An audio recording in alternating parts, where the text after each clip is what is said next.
جب حالات بہت کٹھن ہو گئے مکہ المکرمہ کے اور اللہ کی طرف سے ہجرت کا حکم آنے والا تھا، تو حضرت ابو بکر رضی اللہ تعالی عنہ کو حضور نے کہا کہ اے ابو بکر تیار رہنا، امر الہی کے آتے ہی ہم اس شہر کو چھوڑ دیں گے۔ اور پھر وہ وقت آیا کہ جب کفار نے حضور کے گھر کا محاصرہ کر لیا، آقا کریم علیہ السلام کو معاذ اللہ شہید کرنے کے ارادے سے ارد گرد جمع ہو گئے۔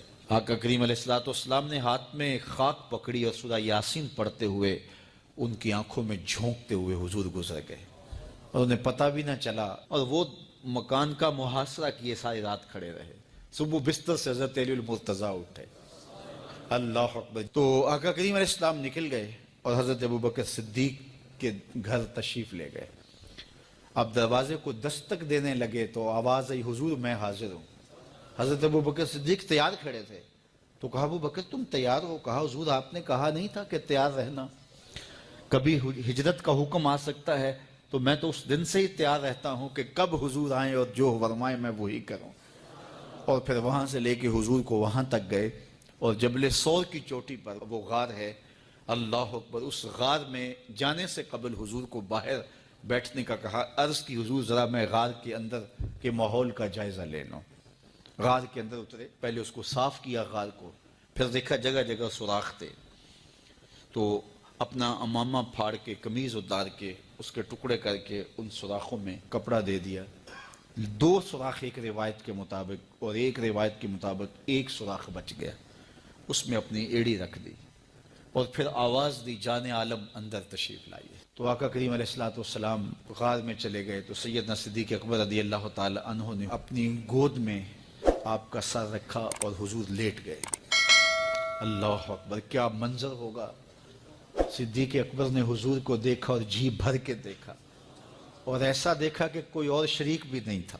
یہ واقعہ حضرت سیدنا عمر سے روایت ہے، کتب صحاح میں ہے، اور حضرت عمر رضی اللہ تعالی عنہ یہ بات بیان کرتے ہوئے رو پڑے، اور آپ کہا کرتے تھے کہ ابو بکر یہ غار والی نیکی مجھے دے دیں اور میری ساری زندگی کی نیکیاں لے لیں۔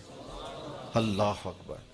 تو حضور علیہ السلام حضرت ابو بکر صدیق کی آغوش میں ہیں۔ اب ہوا کیا کہ سانپ نے جب ہر راستہ مسدود پایا تو خیر وہ اس راستے پہ پہنچا جہاں انسانی گوشت نظر آیا، تو سانپ نے پھر ڈنگ لگایا۔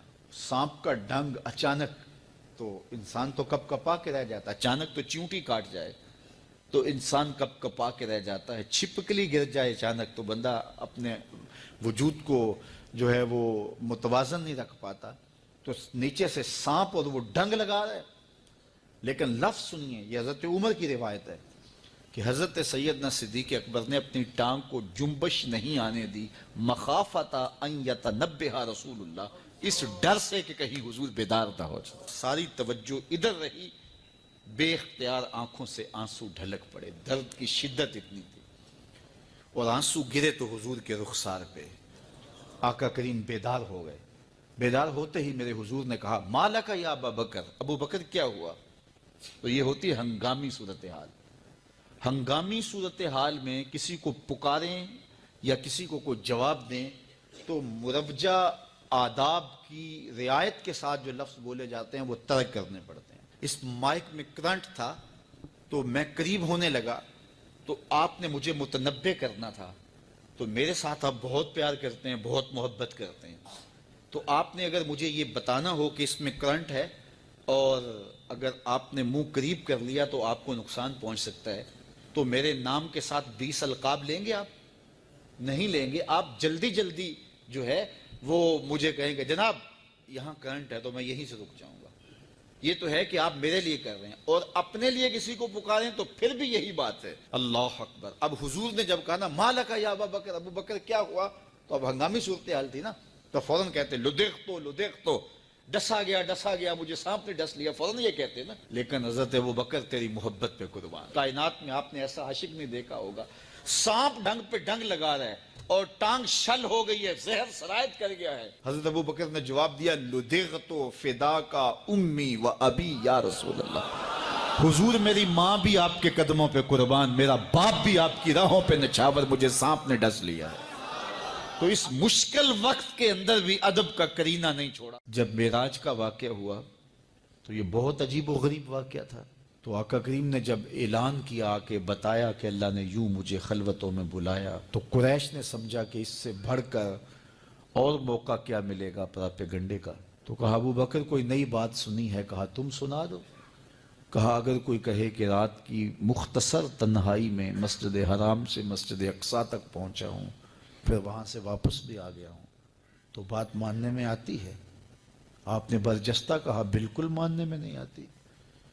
اتنے مختصر وقت میں مسجد اقصیٰ جائے اور پھر پلٹ کے بھی آ جائے، کم از کم 2 ماہ چاہیے. 1 مہینہ جاتے ہوئے لگتا ہے، 1 مہینہ آتے ہوئے لگتا ہے. کوئی چھو کے بھی آئے تو 2 ماہ چاہیے. تو سمجھا کہ لوہا خوب گرم ہو گیا، اب چوٹ ٹکانے پہ بیٹھے گئے. کہا ماننے میں نہیں نہ آتی؟ کہا بالکل نہیں ماننے میں آتی. تو کہا پھر تیرا یار ہی تو کہتا ہے. تو حضرت ابو بکر صدیق نے فرمایا وہ واقعی کہتے ہیں؟ ہاں ہاں ہاں انہی کا کہنا ہے. تو حضرت ابو بکر بولے لَإِن قَالَهُ فَقَدْ صَدَقَ فَأُصَدِّقُ، اگر انہوں نے کہا ہے تو سچ کہا ہے، میں تصدیق کرتا ہوں. کہا ابھی تو تم کہہ رہے تھے کوئی کہے تو ماننے میں نہیں آتا. کہا کوئی کہے تو اب بھی نہیں مانوں گا، وہ اس سے بھی عجیب کہے تو مان لوں گا. اللہ اکبر. فَبِذَلِكَ سُمِّيَ صدیق، علماء نے لکھا یہ وہ وجہ تھی جس کی وجہ سے آپ کو صدیق پکارا جانے لگا.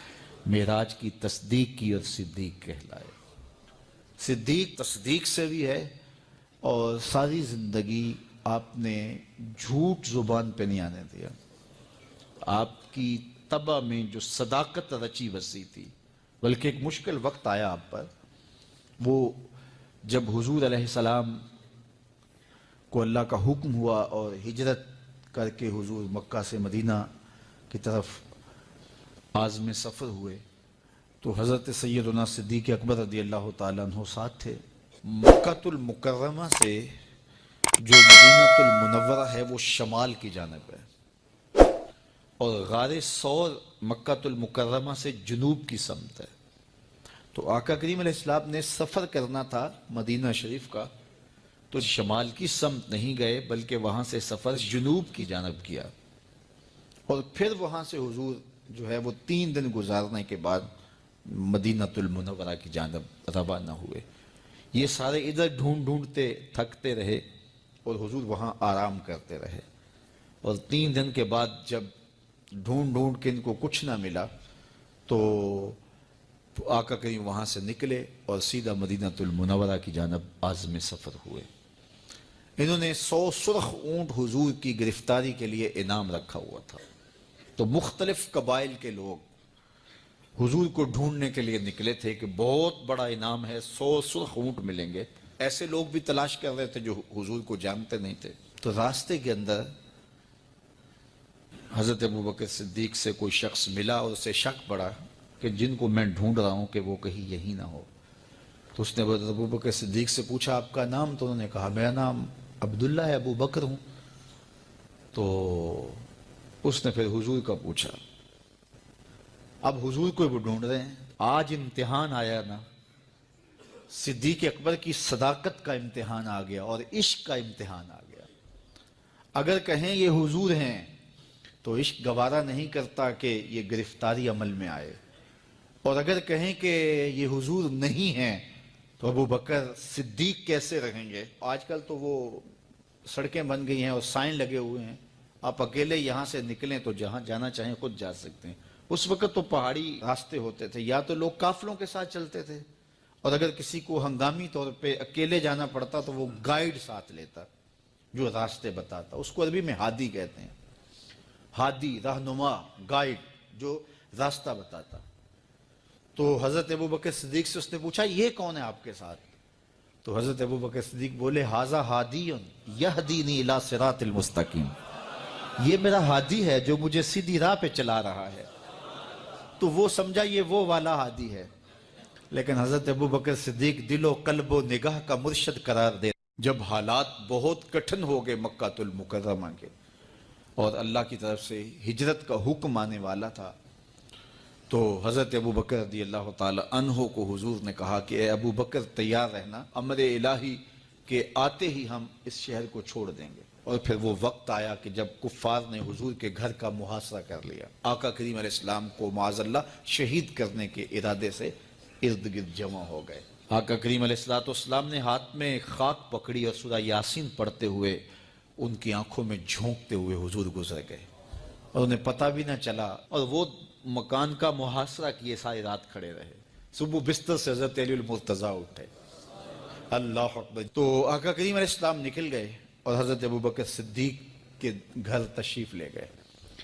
اب دروازے کو دستک دینے لگے تو آواز آئی، حضور میں حاضر ہوں۔ حضرت ابوبکر صدیق تیار کھڑے تھے، تو کہا ابوبکر تم تیار ہو؟ کہا حضور آپ نے کہا